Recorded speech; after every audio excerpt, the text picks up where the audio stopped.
तो कहानी की शुरुआत बेरी नाम के एक लड़के से होती है। बेरी एक सुपर हीरो होता है जिसे हम फ्लैश के नाम से जानते हैं। बेरी अपने ऑफिस जाने के लिए तैयार था, लेकिन उससे पहले एक रेस्टोरेंट में सैंडविच खाने जाता है। तभी उसके बॉस की कॉल आती है और वो बेरी से कहते हैं कुछ गुंडों ने हॉस्पिटल से एक जहरीली गैस चुरा लिया है, तुम्हें जल्द वहाँ पहुँचकर उन चोरों को पकड़ना है। यहाँ तक कि उन चोरों ने हॉस्पिटल में बॉम्ब भी लगाए हुए हैं जो कभी भी फट सकती है, इसलिए तुम जल्दी से जाकर वहाँ के लोगों को बचाओ। उसके बाद बेरी अपने असली फॉर्म में आता है, यानी फ्लैश बन जाता है। इसके अंदर ये पावर थी कि वो लाइट के स्पीड से दौड़ सकता था। फ्लैश कुछ ही सेकंड में हॉस्पिटल पहुंच जाता है। फ्लैश देखता है कि यहाँ चारों तरफ अफरा तफरी मची हुई है, इसलिए फ्लैश अपनी मदद के लिए बैटमैन को बुलाता है। अब एंट्री होती है बैटमैन की, जो उन चोरों का पीछा करने लगता है। इधर फ्लैश देखता है कि बिल्डिंग के टॉप फ्लोर पर एक हॉस्पिटल है, जिसमें एक नर्स के साथ साथ बहुत सारे छोटे छोटे बच्चे थे। बम ब्लास्ट होने की वजह से बिल्डिंग की नींव टूट जाती है, जिसके कारण पूरा बिल्डिंग गिरने लगती है। उसके साथ साथ सभी बच्चे भी नीचे गिरने लगते हैं,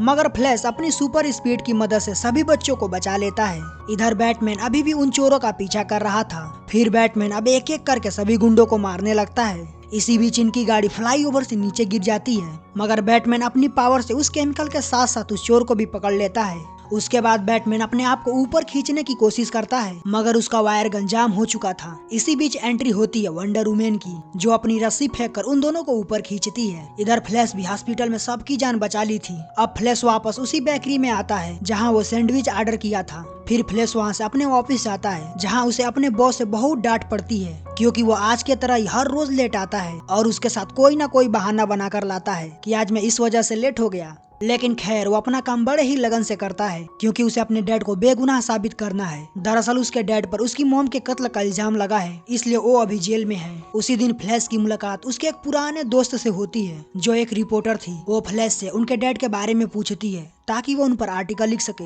मगर फ्लैश को यह सब अच्छा नहीं लगता, इसलिए उसे इंटरव्यू देने से मना कर देता है। अब रात को फ्लैश अपनी सूट पहनकर अपने पुराने घर जाता है, जहाँ अपने मॉम डैड के साथ बिताए हुए पल को याद करता है। जिस दिन फ्लैश के मॉम का कत्ल हुआ था, उस दिन वो खाने में कुछ नया बना रही थी, मगर उनके घर में टमाटो जूस नहीं था, इसलिए फ्लैश की मॉम उसके डैड को मार्केट से टमाटो जूस लाने के लिए भेजती हैं। उस दिन फ्लैश के डैड टमाटो जूस लाने के लिए मार्केट चले गए थे, लेकिन जब फ्लैश की मॉम का कत्ल हुआ, उस समय उसके डैड उसके मॉम के पास थे, इसलिए पुलिस को लगता है कि फ्लैश की मॉम का कत्ल उसके डैड ने ही किया है। मगर फ्लैश जानता है कि उसके डैड बेकसूर हैं। अब वो कैसे भी करके अपने डैड को बचाना चाहता है। कहानी फिर प्रेजेंट में आती है। उसके बाद फ्लैश गुस्से में आकर अपनी पूरी पावर लगाकर दौड़ता है, जिसके वजह से उसका शरीर टाइम ट्रेवल करके पास्ट में चला जाता है, जहाँ पर उसके पास्ट में बीती हुई हर मोमेंट दिखने लगती है। अगर चाहे तो फ्लैश किसी अनहोनी को बदल भी सकता था, मगर ये उसके साथ पहली बार हुआ था, इसलिए उसे कुछ भी समझ में नहीं आता है। फिर फ्लैश वापस अपनी प्रेजेंट की दुनिया में आ जाता है और ये सारी बातें बैटमैन को बताता है, लेकिन बैटमैन को उसकी बातों पर विश्वास नहीं होता है। फ्लैश बैटमैन से पूछता है अगर मैं पास्ट में जाकर अपने मॉम को मरने से बचा लूं तो उसके डैड को कभी जेल ही नहीं होगी, जिस पर बैटमैन फ्लैश को समझाते हुए कहता है नहीं, ऐसा नहीं हो सकता, क्योंकि ये सारी चीज अलग अलग यूनिवर्स में होती है। अगर तुम्हारी मॉम का कत्ल नहीं हुआ होता तो तुम कभी फ्लैश नहीं बनते। ठीक वैसे ही अगर कोई पास्ट में जाकर अपने डैड को मार दे तो आने वाले समय में वो कभी पैदा ही नहीं होगा, इसलिए पास्ट में टाइम ट्रेवल करना आसान नहीं है। लेकिन फ्लैश बैटमैन के बातों पर यकीन नहीं करता है। अब वो अपना सूट पहनकर पहले जैसा ही ट्रेवल करके अपने पास्ट में चला जाता है। वो उस समय जाता है जहाँ उसकी मॉम मार्केट करने आई थी, इसलिए फ्लैश उनके पॉकेट में टमाटो जूस रख देता है ताकि वो घर जाकर डैड को दोबारा मार्केट नहीं भेजेंगी, और जब डैड उसके घर पर रहेंगे तब उसकी मॉम का कत्ल नहीं होगा। फ्लैश ये सब करने के बाद दोबारा अपने प्रेजेंट के समय में आने लगता है। तभी एक अजीब सा दिखने वाला डीमन फ्लैश को मुक्का मारकर वापस पास्ट की दुनिया में भेज देता है। यानी फ्लैश अब ऐसे समय में आ गया है जब वो 18 साल का था।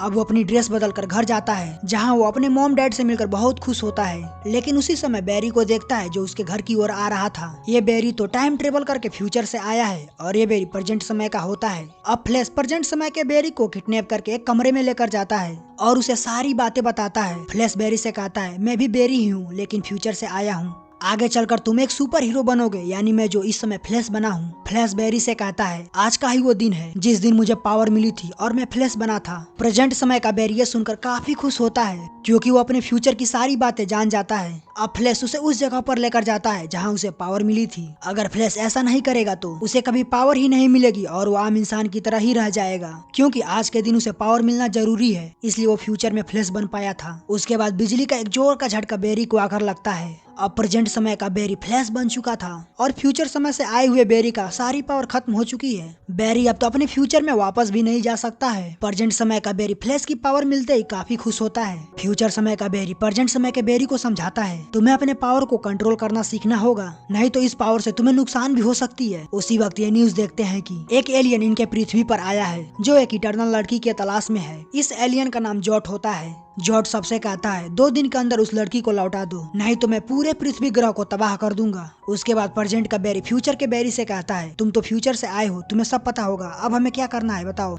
जिस पर फ्यूचर समय का बेरी कहता है, ये जंग हम लोग हार जाएंगे क्योंकि मैंने देखा था हमारे सुपर हीरो इन्हें नहीं रोक पाए थे। ये एलियन कभी मरते नहीं है, मगर हाँ हम उस लड़की को इन्हें वापस देकर अपनी दुनिया को बचा सकते हैं। अब फ्यूचर का बेरी प्रेजेंट के बेरी को लेकर बैटमैन के घर जाता है, मगर ये बहुत पुराना होता है क्योंकि फ्यूचर में बैटमैन काफी अपग्रेड हो चुका था। बैटमैन इनसे कहता है, बहुत साल पहले आसमान से एक पोर्टल गिरा था जिसमें एक एलियन लड़की थी। अब वो लड़की साइबेरिया मिलिट्री के कब्जे में है और वो लोग उस पर एक्सपेरिमेंट कर रहे हैं। फिर फ्लैश उनसे कहता है, हमें कैसे भी करके उस लड़की को वहाँ से छुड़ाकर जोट के हवाले करना होगा, नहीं तो मैंने पास्ट में देखा है कि कैसे जोट ने हजारों बेगुनाह इंसानों को मार दिया था। अगले दिन ये तीनों साइबेरिया के उस इलाके में जाते हैं जहां उस लड़की को बंदी बना के रखा गया था। वहां पहुंचकर फ्लैश और बैटमैन सभी आर्मी वालों को मार देते हैं। प्रेजेंट के बेरी को फ्लैश पावर इस्तेमाल करना नहीं आ रहा था, लेकिन फिर भी वो जैसे तैसे करके इनकी काफी मदद करता है। ये सभी उस जगह पर जाते हैं जहाँ उस लड़की को रखा गया था। अब उस लड़की को लेकर वापस आने लगते हैं। बाहर आते इनको चारों तरफ से मिलिट्री घेर लेती है, मगर तभी वो लेडी अपने पावर का इस्तेमाल करके सभी आर्मी वालों को घायल कर देती है। इस लेडी की एनर्जी धूप होती है, इसलिए जब ये बाहर धूप में आती है तब इसकी सारी पावर वापस आ जाती है। ये इटर्नल ठीक होते ही आसमान की तरफ कहीं चली जाती है। उसके जाते ही ये सभी घबरा जाते हैं। अब ये तय करते हैं कि हम ही कैसे भी करके जोट का सामना करेंगे। तभी फ्यूचर समय के बेरी को एक आइडिया आता है। वो सोचता है कि अगर वो फिर से अपने ऊपर बिजली गिराए तो वो दोबारा फ्लैश बन सकता है।